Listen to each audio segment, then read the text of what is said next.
Hello friends, आज हम लोग क्षेत्रमिति के कुछ महत्वपूर्ण सूत्र देखेंगे। तो चलिए, सबसे पहले हम देखते हैं त्रिभुज। तो त्रिभुज में होता क्या है, तीन भुजा होती हैं, तीन भुजाएं होती हैं। तो एक त्रिभुज ए, बी और सी है, ठीक है। तो इसमें ए से हम एक लंब डाल रहे हैं जो डी पे मिल रहा है, ठीक है। बी और सी आधार हो जाएंगे, इसे कहेंगे आधार, जिसे हम सूचित कर दे रहे हैं बी से, ठीक है।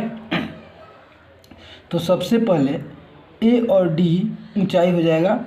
तो सबसे पहले हम त्रिभुज का क्षेत्रफल देखते हैं, यानी त्रिभुज का क्षेत्रफल। तो त्रिभुज का क्षेत्रफल हो जाएगा 1/2 गुना आधार गुना ऊंचाई, ठीक है। तो यहाँ देखिए 1/2 शॉर्ट में लिखने के लिए आधार को हम बी से सूचित किए हैं, तो लिखेंगे बी, और गुना ऊंचाई को हम एच से सूचित किए हैं, तो लिखेंगे एच। दूसरा फॉर्मूला देखिए, त्रिभुज की परिमिति यानी पेरीमीटर, यहाँ हो जाएगा तीनों भुजाओं का योग। तो मान लीजिए पहला भुजा ए, दूसरा बी, तीसरा सी, तीनों का योग हो गया। लिखिएगा जहाँ ए बी सी त्रिभुज की भुजाएं,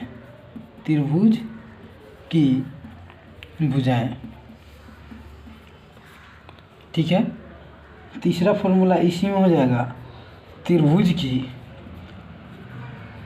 अर्ध परिमिति,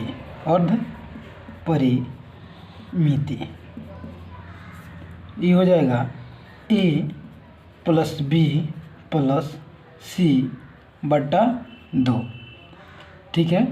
जहाँ ए बी सी हम बताए हैं त्रिभुज की भुजाएं, ठीक है।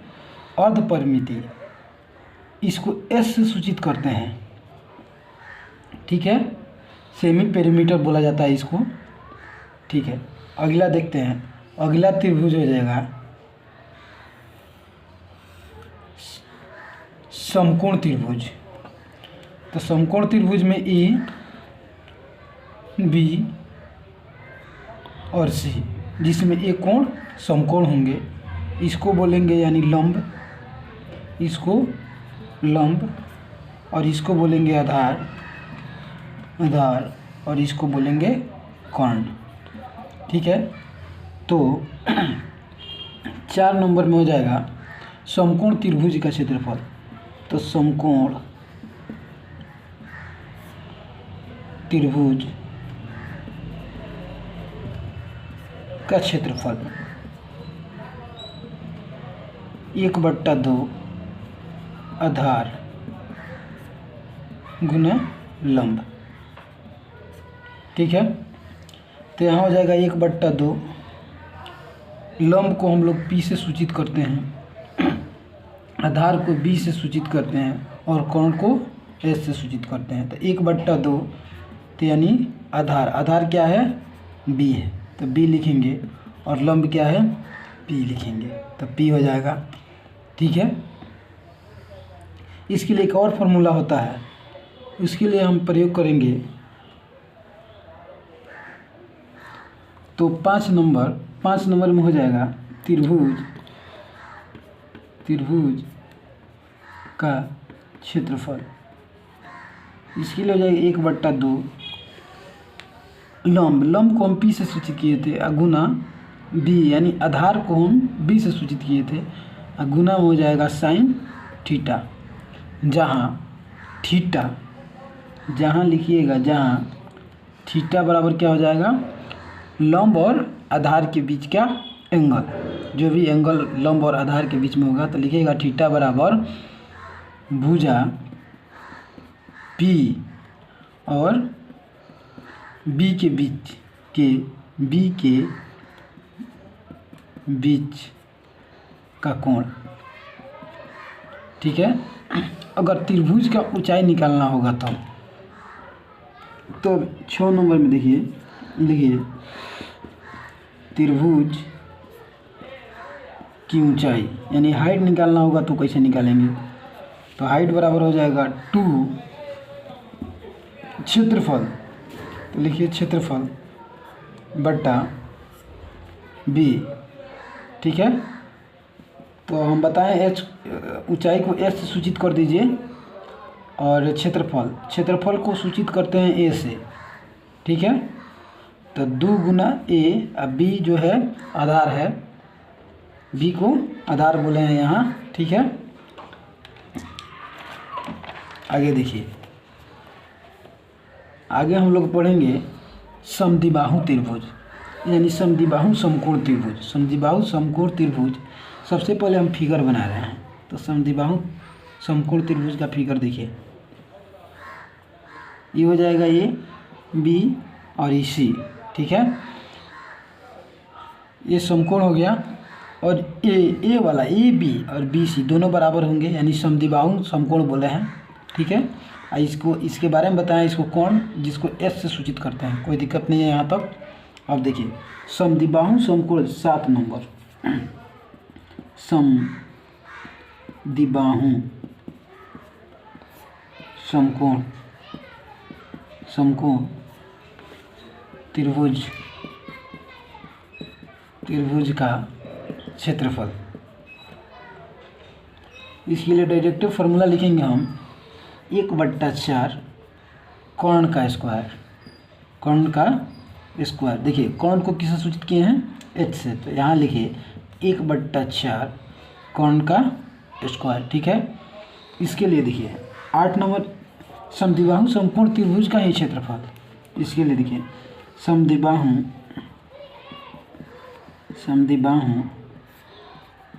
समकोण त्रिभुज का क्षेत्रफल। यहाँ देखिए, यहाँ कर्ण पता था तो इसका क्षेत्रफल निकाल लिए। अगर यहाँ भुजा यानी दोनों समान भुजाएं पता होंगे तो इसका क्षेत्रफल निकालने के लिए हम क्या करेंगे, समान भुजाएं यानी समान भुजाओं का स्क्वायर बटा 2, ठीक है। अब देखिए 9 नंबर में हम इसका यानी समान भुजाएं जो है, भुजा निकालने का तरीका देखिए। तो समान भुजा निकालने के लिए समद्विबाहु समकोण त्रिभुज की एक समान भुजाएं, समद्विबाहु समकोण त्रिभुज की एक समान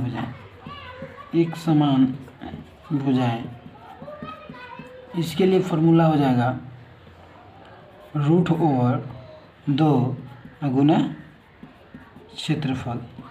तो क्षेत्रफल को हम किससे सूचित करते हैं, 2 गुना ए।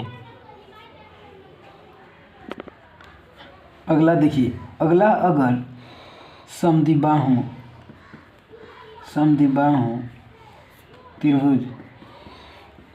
त्रिभुज का कर्ण निकालना होगा तब, कर्ण यानी एच निकालना होगा तो उसके लिए फॉर्मूला देखिए √, क्षेत्रफल।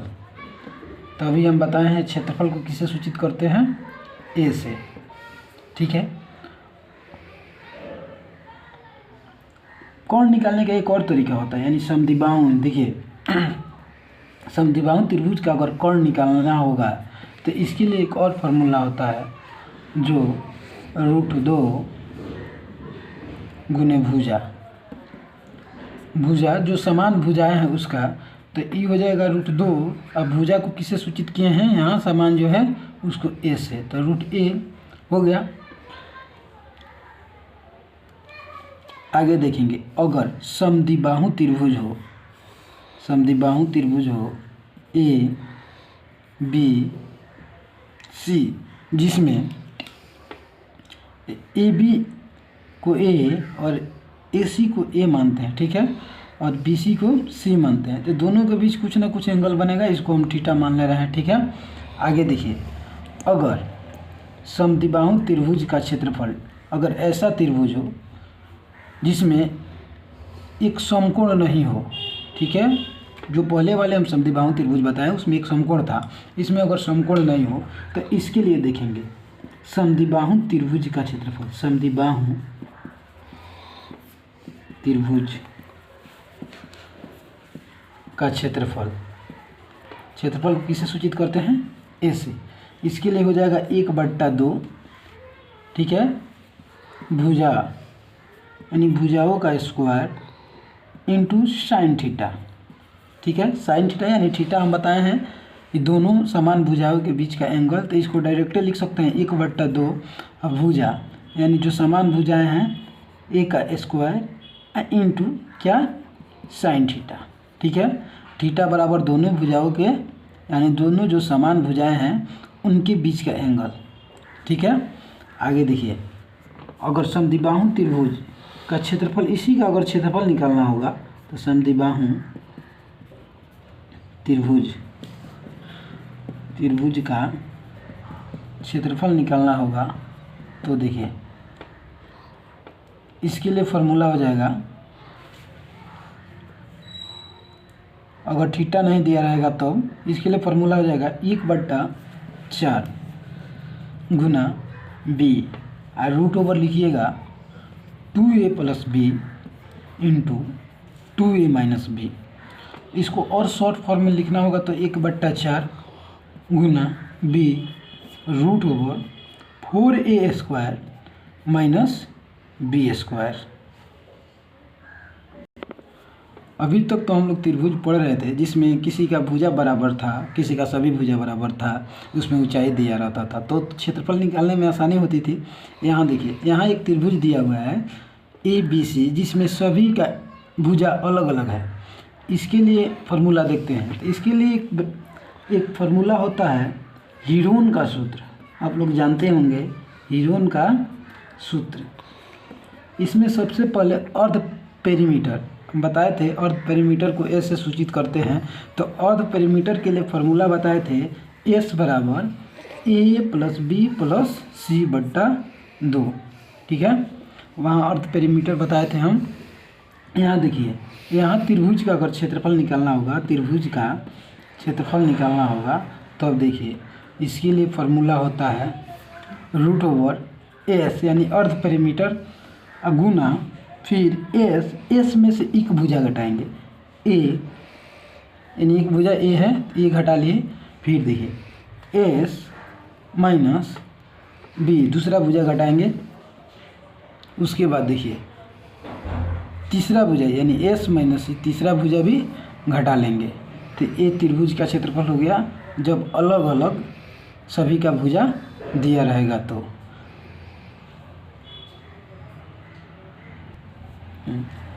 अगर समद्विबाहु त्रिभुज हो यानी समद्विबाहु त्रिभुज हो, अगर इसका क्षेत्रफल निकालना होगा इस फॉर्मूला पर तो क्या करेंगे, समद्विबाहु त्रिभुज का क्षेत्रफल जो हम फार्मूला बताएं उसका भी यूज कर सकते हैं, लेकिन अगर याद नहीं आ रहा है तो इसका भी यूज कर सकते हैं। इसके लिए क्या करना होगा, देखिए इसमें भुजा अलग अलग है, और जब समद्विबाहु त्रिभुज होगा यानी उसका दो भुजा बराबर होगा, तो एक भुजा A हो गया, एक भुजा A हो गया। अगर ये पहला भुजा A है, दूसरा भी A है, तो दोनों का स्क्वायर हो जाएगा। तो इसमें सबसे सिंपल है, इसको डायरेक्टली लिखिए S, इसको लिखिएगा S माइनस A, और फिर इसी को लिखिएगा S माइनस A, उसके बाद जो बचा लास्ट वाला भुजा उसके लिए S माइनस B। इसको सिंपल तरीका से लिख सकते हैं S माइनस A का square into S minus B। ठीक है, यहाँ तक तो हम लोग जान गए।